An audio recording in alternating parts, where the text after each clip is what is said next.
Bonjour tout le monde, bienvenue dans cette vidéo où on va voir dans Paint.net, logiciel de dessin, l'utilisation des calques. Alors, un calque, c'est quoi? Je vais ouvrir Paint ici. Vous avez une petite fenêtre avec des calques ici. Donc, je vais fermer ce document-là pour partir à zéro. Quand j'ai pas de document ouvert, j'ai pas de calque. Un calque, dans le fond, c'est une couche. En anglais, on dit dans la plupart des logiciels des layers, hein, des couches de travail. À quoi ça sert un calque? Ça sert généralement à travailler indépendamment sur deux objets qu'on va vouloir intégrer un sur l'autre, ou un en dessous de l'autre, ou un dans l'autre. On va donner comme exemple ici, on veut utiliser, en fond, on veut arriver à ce résultat-là, avoir un logo dans un écran, mais le logo n'est pas dans l'écran. OK. Donc ça, c'est un exercice qui était à faire dans un de mes cours. Alors, ce qu'on va faire, on va ouvrir les deux documents. Soit que, bon, pour ouvrir un document dans Paint, hein, le petit dossier jaune, on va ouvrir premièrement notre logo ou notre écran vierge. Disons l'écran comme ça. Ensuite, je vais ouvrir mon logo. Je peux aussi ouvrir deux documents à la fois dans Paint. Je vais ouvrir ici comme ça. Je vais sélectionner avec la touche CTRL mon logo et le document ordinateur. Donc, je vais ouvrir d'un seul coup les deux comme ça, si je veux. En haut, ici, je peux basculer entre mes deux images. Elles sont indépendantes. Elles ne sont pas une dans l'autre, pas du tout. Pour réussir à les mettre une sur l'autre, une par-dessus l'autre, sans rien briser, je vais devoir créer un calque pour chacun d'eux. Donc, supposons que je veux apporter mon logo dans mon écran ici. Je vois que dans mon écran ici, j'ai seulement un calque en bas à droite ici, qui s'appelle arrière-plan. C'est un calque par défaut. C'est toujours, tous les images ont au moins un calque comme ça dans Paint. Je vais créer un nouveau calque en utilisant la petite icône, le petit plus ici, ajouter un nouveau calque. Si on se positionne sur les icônes, ça nous dit qu'est-ce que ça fait. Donc, je peux positionner dessus, je fais rien, j'attends. C'est comme ça un peu partout, dans la plupart des logiciels. J'attends et ça va me dire qu'est-ce que ça fait. Je clique sur le petit plus. J'ai Calque 2 qui est apparu en haut. Calque 2, je vais cliquer dessus pour m'assurer que je l'ai bien sélectionné. Je veux travailler dans le Calque 2. Si je veux ne plus afficher l'arrière-plan, le calque de base, je vais décocher arrière-plan, il va disparaître. Les petits quadrillés que vous voyez ici, ça veut dire que c'est transparent. Hein? C'est vide. Il n'y a même pas de blanc, il n'y a rien, c'est transparent. Donc, qu'est-ce que je vais faire? Je vais réafficher mon arrière-plan comme ça, mon calque avec mon ordinateur. Et je vais laisser mon calque 2 affiché aussi. Je vais basculer vers le logo ici qui est là.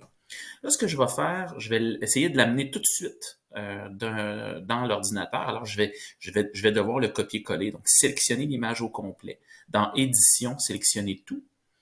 Ou encore, CTRL-A, qui est le raccourci. Donc, c'est la même chose que ça ici. Sélectionner tout. Une fois que je l'ai sélectionné, j'ai mon rectangle de sélection hein, qui est ouvert. J'aurais pu aussi prendre mon rectangle de sélection ici et sélectionner seulement une partie de mon image, comme ça. Si je voulais avoir juste le rectangle, le carré ici, j'aurais pu faire.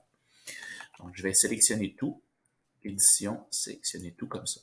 Et je vais copier-coller, donc vous connaissez déjà ça, CTRL-C, je l'ai fait au clavier.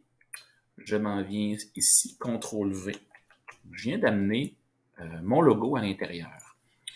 Si mon logo avait été beaucoup trop gros, il aurait été préférable que je l'amène, que je le réduise peut-être à l'avance, ça aurait été plus facile. Okay. Présentement, il est de la bonne grosseur, donc je vais garder ça comme ça. Puisque j'avais sélectionné le calque 2 à l'avance, ben, quand j'ai fait mon coller, il s'est collé dans le calque 2. Je pourrais effacer, pas effacer, mais ne plus voir mon calque 2 en le décochant comme ça. Je ne le vois plus ici, voyez-vous. Je vois toujours ma sélection, mais mon calque est disparu. Donc, je n'ai plus besoin de ma sélection. Je vais faire CTRL-D ou édition, effacer la sélection. Non, pas effacer, pardon. Désélectionner. C'est différent. Donc, CTRL-D, c'est pour désélectionner. Et là, j'ai un petit problème. Mon calque a un fond blanc. Alors, on a vu dans le cours comment enlever ça. Je vais sélectionner la baguette magique. Je vais jouer avec la tolérance. Donc, du blanc, c'est assez uni. Je ne suis pas obligé d'avoir une grosse tolérance. Disons, on va essayer ça comme ça. Si je sélectionne comme ça, j'ai sélectionné mon blanc. Donc, je vais supprimer. Je pourrais tout sélectionner le blanc au complet en faisant le mode remplissage ici. J'en ai pas parlé au dernier cours, mais je peux choisir global. Et comme ça, j'ai pas besoin de le faire par étapes. Ça va sélectionner tout ce qui est blanc et assez proche à 43%. Donc, je sélectionne ça. Je fais supprimer sur mon clavier, del, supprimer. Voilà. Donc, ici, je dois redimensionner mon logo pour qu'il puisse rentrer dans l'écran pour arriver au résultat que je voulais. Je peux sélectionner mon logo encore en m'assurant que je suis dans Calque 2 toujours, hein, dans le calque de mon logo. Je peux le sélectionner avec mon outil de sélection rectangulaire, comme ça. Je peux faire CTRL-A pour tout prendre, c'est pas tellement important. Et une fois que j'ai sélectionné au moins mon logo, je vais aller ici dans l'outil, voyez-vous, déplacer les pixels.